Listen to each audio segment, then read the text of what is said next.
أعوذ بالله من الشيطان الرجيم بسم الله الرحمن الرحيم لقد كان لكم في رسول الله أسوة حسنة صدق الله العلي العظيم.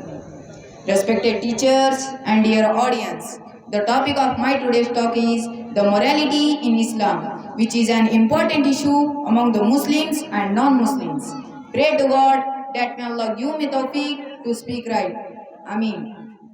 My dear friends, the morality is the set of rules, values and principles which we choose ourselves, determining that what is right and what is wrong, what should we do and what should we not do. But in Islam, morality is the teaching of Quran and Hadith, and immorality is not only invaluable but it is sinful act also.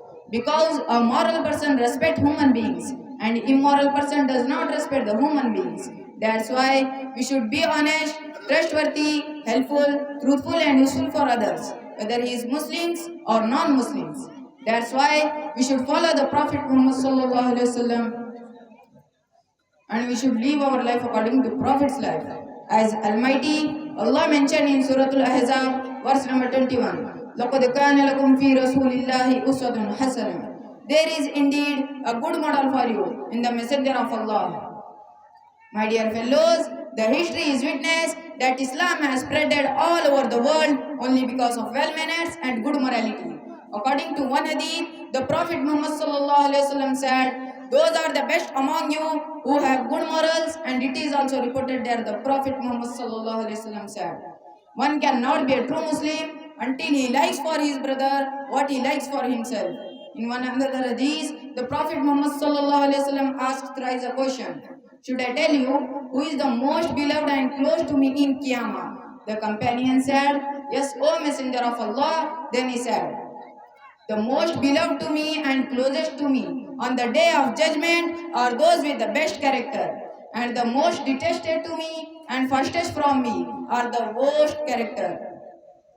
Likewise, the Prophet Muhammad sallallahu alaihi wasallam said, "One who deceives is not one of us, and one who cannot keep his promise can never be true Muslim." Likewise, pursuing to the right of neighbor, the Prophet Muhammad sallallahu alaihi wasallam said, "One cannot be a true Muslim until he likes for his brother what he likes for himself." Dear comrades, these good manners were taught us by our Prophet Muhammad sallallahu alaihi wasallam.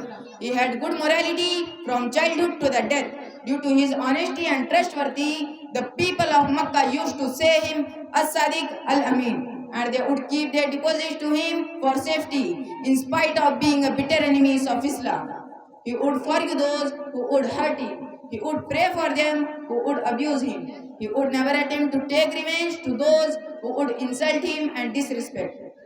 My dear friends, let me say that Islam has spreaded in this world only because of good manners and morality, not by sword. Therefore, from the past to the present, many people accepted Islam by impressing Muslims' good manners and morality.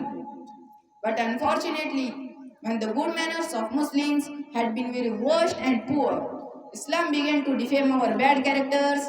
Before 100 years back, wherever Muslim went, they impressed their local people by morality and transparent dealing, including our country India and other countries of the world. Islam was propagated by those Muslims who own the heart of people, and they offered the real face of Islam in front of them. Because of that, not 100 but thousands of people accepted Islam, and now we are result of them. Beloved friends, now I am going to wind up my speech. Pray to God that may Allah grants us good manners and makes us a moral person. Wa akhiru da'wana alhamdulillahi rabbil alamin.